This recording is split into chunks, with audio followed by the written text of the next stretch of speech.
नमस्कार प्यारे मित्रों। आइए आज बात करते हैं उच्च न्यायालय के बारे में, मतलब कि हाई कोर्ट के बारे में बात करेंगे। जानेंगे इसकी शक्तियां क्या हैं, भारतीय संविधान में इसका प्रावधान कहाँ किया गया है और सबसे पहले हाई कोर्ट की स्थापना, कौन से हाई कोर्ट की स्थापना की गई थी और कहाँ की गई थी, इन सभी बातों पर चर्चा करेंगे। बात करें भारतीय संविधान में, तो भारतीय संविधान में ये प्रावधान किया गया है कि एक स्टेट में एक उच्च न्यायालय होगा। लेकिन फिर क्या होता है, एक 7वां संविधान संशोधन होता है 1956 में। इसमें जो बताया गया है कि संसद जो है उसको ये अधिकार दिया गया है कि एक उच्च न्यायालय जो है वो एक से अधिक राज्यों का एक ही उच्च न्यायालय हो सकता है। तो ये प्रावधान जो है किया गया 7वां संविधान संशोधन द्वारा। कब होता है, तो 1956 में होता है। किसको अधिकार दिया गया है, तो संसद को अधिकार दिया गया है। तो ये बातें जो है महत्वपूर्ण बन जाती हैं। आगे बात करें भारतीय संविधान में इसका प्रावधान कहाँ पे मिलता है।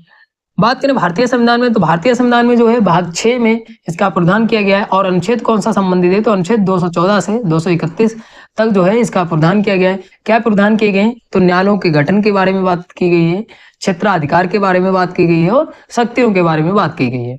तो अनुच्छेद ये याद रखना है, भाग भी याद रखना है।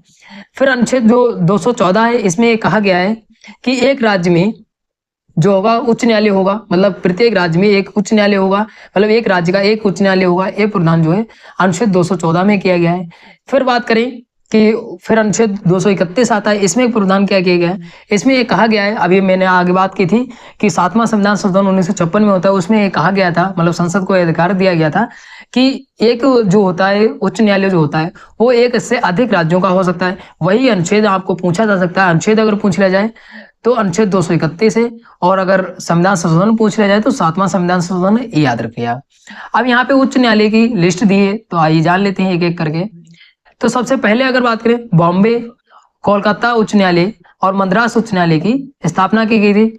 बॉम्बे और कोलकाता और मद्रास उच्च न्यायालय की स्थापना की गई थी। मद्रास यहाँ पे आपको मिल जाएगा, यहाँ पे 15 नंबर पे। तो यहाँ पे आपको सबसे पहले बॉम्बे, कोलकाता और मद्रास उच्च न्यायालय की स्थापना की गई थी। कब की गई थी, तो 1862 में की गई थी। तो याद रखिएगा। अब एक एक करके बात कर लेते हैं। फिर उसके बाद किसकी स्थापना की गई है, तो उसके बाद अगर बात करें तो उसके बाद इलाहाबाद हाई कोर्ट की स्थापना की गई थी। कब की गई थी, 1866 में, उत्तर प्रदेश में। याद रखिएगा। आगे बात करें आंध्र प्रदेश, तो ये इसकी स्थापना आंध्र प्रदेश में जो है 1 जनवरी 2019 में की गई है, आंध्र प्रदेश में। इसकी मुख्य पीठ जो है वो कहाँ है, तो अमरावती में ही, याद रखिएगा। फिर यहाँ पे बॉम्बे की बात कर चुके हैं। आगे बात करते हैं, आगे छत्तीसगढ़ की बात करें तो छत्तीसगढ़ में जो उच्च न्यायालय स्थापित हुआ था वो 2000 में हुआ था। और इसकी जो है बिलासपुर में जो है मुख्य पीठ है, याद रखिएगा। दिल्ली की बात करें तो दिल्ली की 1966 में स्थापित हुआ दिल्ली में, और दिल्ली में ही जो है मुख्य पीठ है इसकी, याद रखिएगा।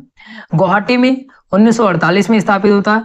असम, नागालैंड, मिजोरम और अरुणाचल प्रदेश, गुवाहाटी इसकी मुख्य पीठ है, याद रखिएगा। और फिर कोवा, आइजोल, ईटानगर, इसमें भी मुख्य पीठ है, याद रखिएगा। आगे बात करते हैं गुजरात। गुजरात में स्थापित कब हुआ, तो गुजरात में जो हुआ था वो 1960 में होता है।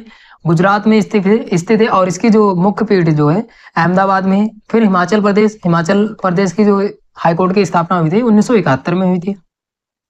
इसका जो है शिमला में स्थित है, याद रखिएगा। फिर आगे बात करते हैं जम्मू और कश्मीर और लद्दाख। तो इसमें कब होती है, तो 1928 में होती है और जम्मू कश्मीर लद्दाख में स्थित है। इसकी जो मुख्य पीठ जो है वो श्रीनगर में है। और नवंबर में कब हो जाती है, तो नवंबर में जम्मू में हो जाती है, याद रखिएगा। नवंबर से अप्रैल तक जम्मू में होती है और मई से अक्टूबर तक जो होती है वो श्रीनगर होती है। तो ये पॉइंट जो है महत्वपूर्ण बन जाता है। फिर आगे बात करें झारखंड, तो झारखंड में कब स्थापना होती है, तो 2000 में होती है। और इसकी जो मुख्य पीठ है वो कहाँ है, तो रांची में है, याद रखिएगा। फिर आगे बात करें कर्नाटक की। कर्नाटक में कब स्थापित होता है, तो कर्नाटक में 1884 में स्थापित होता है। इसकी जो मुख्य पीठ है वो कहाँ है, तो बेंगलुरु में है, याद रखिएगा। फिर आगे बात करें केरल की, तो केरल में कब स्थापना होती है, तो 1956 में होती है। और केरल में जो है केरल और लक्षद्वीप ये है, याद रखिएगा। फिर मध्य प्रदेश में कब होती है, तो 1956 में ही होती है मध्य प्रदेश। इसका जो मुख्य पीठ है वो कहाँ है, तो जबलपुर है। फिर ग्वालियर भी है और इंदौर भी है, याद रखिएगा। फिर मद्रास में कब स्थापना होती है, तो मद्रास में सबसे पहले होती है 1862 में, तमिलनाडु एवं पुदुचेरी का है। और इसकी मुख्य पीठ जो है वो कहाँ है, चेन्नई और मदुरई है, याद रखिएगा। फिर आता है उड़ीसा। उड़ीसा में कब होती है, तो उड़ीसा में 1948 में होती है। इसका मुख्य पीठ जो है कटक है। फिर पटना, बिहार। पटना जो हाई कोर्ट की स्थापना होती है वो 1916 में होती है, बिहार में स्थित है और इसके पटना में ही मुख्य पीठ है, याद रखिएगा।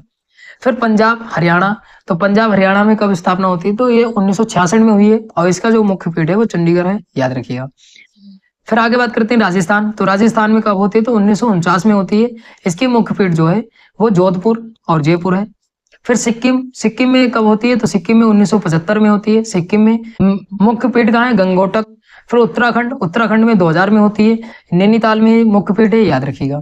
फिर आगे बात करते हैं मेघालय, तो मेघालय की अगर बात करें तो मेघालय में मार्च 2013 में होती है स्थापना और मेघालय में शिलांग में है, याद रखिएगा। मणिपुर, मणिपुर में कब होती है, मार्च 2013 में होती है। इम्फाल में, मणिपुर की राजधानी में है, याद रखिएगा। फिर आगे बात करें त्रिपुरा, मार्च 2013 में होती है, त्रिपुरा में स्थित है और इसकी जो राजधानी है अगरतला, अगरतला में है, याद रखिएगा। फिर तेलंगाना, तेलंगाना में 1 जनवरी 2019 में होती है और इसकी जो मुख्य पीठ है वो हैदराबाद है। तो ये याद रखिएगा कहाँ कहाँ पे न्यायालय स्थित है। फिर आगे बात करें जो उच्च न्यायालय होता है उसके न्यायाधीशों की जो नियुक्ति और अन्य न्यायाधीशों की नियुक्ति कौन करता है, तो राष्ट्रपति करता है। तो याद रखिएगा कौन करता है, राष्ट्रपति करता है। तो ये पॉइंट जो है महत्वपूर्ण बन जाता है। फिर आगे बात करें जो उच्च न्यायालय का मुख्य न्यायाधीश नियुक्त किया जाता है राष्ट्रपति द्वारा, वो ऐसे नहीं नियुक्त किया जाता है। पहले तो मुख्य न्यायाधीश जो होता है राष्ट्रपति, जो भारत का राष्ट्रपति है उसका मुख्य न्यायाधीश होता है। उसके बाद जो होता है राज्य के जो राज्यपाल होते हैं, राज्य का प्रमुख जो होता है वो राज्यपाल होता है। उसकी सलाह पर जो है स्टेट का जो राज्यपाल होता है उसके परामर्श के बाद ही जो है नियुक्ति की जाती है स्टेट जो न्यायालय होता है उसके मुख्य न्यायाधीश की। तो याद रखिएगा। आगे बात करते हैं जो अन्य न्यायाधीश होते हैं उनकी नियुक्ति भी कौन करता है, तो उनकी नियुक्ति भी जो मुख्य न्यायाधीश हो उसके परामर्श पर ही अन्य न्यायाधीशों की नियुक्ति की जाती है। तो ये भी याद रखिएगा। फिर आगे बात करते हैं जो राष्ट्रपति होता है उच्च न्यायालय के जो न्यायाधीश होते हैं उसको समय समय पर बढ़ा भी संख्या सकता है और घटा भी सकता है, मतलब उसकी आवश्यकता के कारण अनुसार वो उसको बढ़ाया भी जा सकता है। फिर बात करें देखो नियुक्ति जो करता है उच्च न्यायालय के न्यायाधीशों की वो कौन करता है, राष्ट्रपति करता है। लेकिन शपथ कौन दिलाता है, ये महत्वपूर्ण बन जाता है। शपथ जो दिलाता है वो राज्यपाल दिलाता है। अब शपथ आपको ये भी बताना है कि शपथ राज्यपाल और किसको दिलाता है, तो शपथ जो है वो मुख्यमंत्री को भी दिलाता है। शपथ मतलब सीएम को भी शपथ दिलाता है क्योंकि राज्य का प्रमुख जो होता है वो राज्यपाल होता है। अब राज्य में ही नियुक्त हो रहा है मुख्य न्यायाधीश और न्यायाधीश, तो स्टेट लेवल का जो होता है हाईकोर्ट वो का उसका जो मुख्य न्यायाधीश होगा और न्यायाधीशों की नियुक्ति जो शपथ दिलाएगा वो राज्यपाल दिलाएगा, ये याद रखिएगा। और स्टेट का ही सीएम होता है तो इसलिए जो है सीएम को भी राज्यपाल दिलाता है शपथ, ये याद रखिएगा। फिर आगे बात करते हैं जो उच्च न्यायालय के न्यायाधीश होते हैं उसका जो अधिकतम आयु होती है वो 62 वर्ष होती है। 62 वर्ष का सेवानिवृत्त हो जाते हैं, याद रखिएगा। फिर आगे बात करते हैं अगर उससे पहले भी अगर उसका काल जो न्यायाधीश है उसका काल पूरा नहीं होता है, उससे पहले अगर त्याग पत्र दे सकता है तो वो त्याग पत्र अगर देना चाहता है तो राष्ट्रपति को संबोधित करके त्याग पत्र दे सकता है। तो ये पॉइंट भी महत्वपूर्ण बन जाता है। आगे बात करें अगर न्यायाधीश को हटाना हो उच्च न्यायालय के न्यायाधीश को तो जो है राष्ट्रपति के आदेश पर हटाया भी जा सकता है। तो ये पॉइंट भी महत्वपूर्ण बन जाता है। किसके आदेश पर हटाया जा सकता है, ये पॉइंट जो है पूछा जाता है, याद रखिएगा। हटाया कैसे जाएगा कि जो राष्ट्रपति आदेश देगा और जो सदन होते हैं जो लोकसभा राज्यसभा के सदन होते हैं उसी शस्त्र में जो होता है जो शस्त्र चल रहा है उसी में अगर विशेष बहुमत से उसको हटाया जा सकता है। तो याद रखिएगा। आगे बात करते हैं अनुच्छेद 217(2) में उसे प्रदान किया गया है कि न्यायालय के जो न्यायाधीश के पद के लिए वही योग्य है जो भारत के नागरिक है, मतलब जो भारत का नागरिक हो। और जो न्यायाधीश बनेगा वो कम से कम जो है जो अधीनस्थ न्यायालय होते हैं लेबर कोर्ट होता है, क्रिमिनल कोर्ट हो, उसमें लगभग 10 साल अधिवक्ता रह चुके हैं उनको ही न्यायाधीश और मुख्य न्यायाधीश नियुक्त किया जाता है। फिर भी अगर बात करें जो न्यायिक जो राज्य क्षेत्र होते हैं मतलब जो राज्यों में न्यायिक पद पर होते हैं उनको भी ये पद दिया जा सकता है, लेकिन लगभग 10 वर्ष तक रहे हो, तो याद रखिएगा। फिर आगे बात करते हैं वेतन और भत्ते की। तो वेतन भत्ते की जो अनुच्छेद संबंधित है वो अनुच्छेद 202(3) घ के अनुसार अगर देखा जाए तो न्यायाधीशों का वेतन और भत्ते की बात कर लेते हैं। तो वेतन जो उसको दिया जाता है जो मुख्य न्यायाधीश और न्यायाधीशों को वो कहाँ से दिया जाता है, तो राज्य के जो संचित निधि होती है उससे दिया जाता है। अगर पेंशन की बात करें तो पेंशन जो होती है अनुच्छेद जो संबंधित है वो 112(3) घ थर्ड में ये बताया गया कि भारत के संचित निधि पर भारित होती है पेंशन जो उच्च न्यायालय के न्यायाधीशों की, याद रखिएगा। फिर बात करते हैं अनुच्छेद 215। तो अनुच्छेद 215 के अनुसार देखा जाए प्रत्येक उच्च न्यायालय में एक अभिलेख न्यायालय होता है। तो ये पॉइंट भी महत्वपूर्ण बन जाता है, ये पॉइंट जो है पूछा जाता है। फिर बात करते हैं जो उच्च न्यायालय होते हैं उनके जो अधीनस्थ न्यायालय होते हैं जो भी निर्णय उच्च न्यायालय द्वारा लिए जाते हैं वो उसको अधीनस्थ जो न्यायालय होते हैं उसके अंतर्गत जो कार्य करते हैं उसको सबको मानना पड़ता है। जो न्यायालय उच्च न्यायालय जो मतलब आदेश देता है वो अधीनस्थ न्यायालय भी उसको मानते हैं, याद रखिएगा। आगे बात करते हैं जो उच्च न्यायालय के मुख्य न्यायाधीश होते हैं और न्यायाधीश होते हैं उसका वेतन कितना होता है। तो वेतन की बात करें तो 2,50,000 जो होता है मुख्य न्यायाधीश का वेतन होता है, और 2,25,000 जो होता है वो किसका वेतन होता है, तो न्यायाधीशों का, जो अन्य न्यायाधीश होते हैं उनका होता है वेतन। दोनों वेतन अलग अलग पूछे जाते हैं, तो याद रखिएगा। फिर अगर आगे बात करें जो अनुच्छेद 223 है, इसमें ये महत्वपूर्ण है, ये पूछा जाता है। अनुच्छेद 223 में ये प्रावधान किया गया है जो उच्च न्यायालय के न्यायाधीश हैं, अगर मुख्य न्यायाधीश अगर अनुपस्थित है या उसका पद खाली है, तो जो अन्य न्यायाधीश होते हैं उसी में से कार्यवाहक के रूप में, मुख्य न्यायाधीश के रूप में वहां पे कार्य करते हैं। जैसे कि अगर देखा जाए जो राष्ट्रपति होता है, अगर राष्ट्रपति का पद नहीं मतलब रिक्त है तो उसके जगह पे उपराष्ट्रपति कार्यवाहक राष्ट्रपति के रूप में कार्य करता है। वैसे ही अगर उच्च न्यायालय में अगर आ जाए, नीचे लेवल में देखें तो जो उच्च न्यायालय का मुख्य न्यायाधीश होता है, अगर उसका पद रिक्त है या अनुपस्थित है तो उसकी कार्यवाही कार्यवाहक रूप में कौन कार्य करता है, तो अन्य न्यायाधीश जो कार्य करते हैं वो कौन नियुक्त करता है, तो राष्ट्रपति नियुक्त करता है, तो याद रखिएगा। केंद्र शासित प्रदेश जो दिल्ली है और जम्मू कश्मीर ने अपना उच्च न्यायालय है, याद रखिएगा। दिल्ली में और केंद्र शासित प्रदेश जो जम्मू कश्मीर है उसमें भी अपना उच्च न्यायालय है, तो याद रखिएगा। आगे बात करते हैं वर्तमान में कितने भारत में उच्च न्यायालय हैं, तो कितने हैं, तो 25 उच्च न्यायालय हैं, तो याद रखिएगा 25 उच्च न्यायालय हैं। आगे बात करते हैं जो 7 उच्च न्यायालय ऐसे भी हैं जिनको क्षेत्राधिकार एक से अधिक राज्यों का और जो संघ शासित प्रदेश है उनका क्षेत्राधिकार में उसको उच्च न्यायालय एक ही में है, याद रखिए। 7 ऐसे उच्च न्यायालय भी हैं, याद रखिएगा।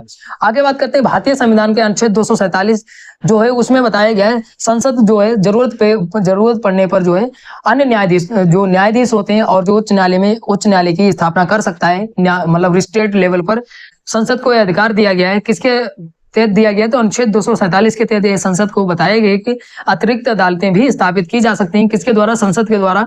ये प्रावधान जो है भारतीय संविधान के अनुच्छेद 247 में किया गया है, तो ये पॉइंट भी महत्वपूर्ण बन जाता है, तो याद रखिएगा।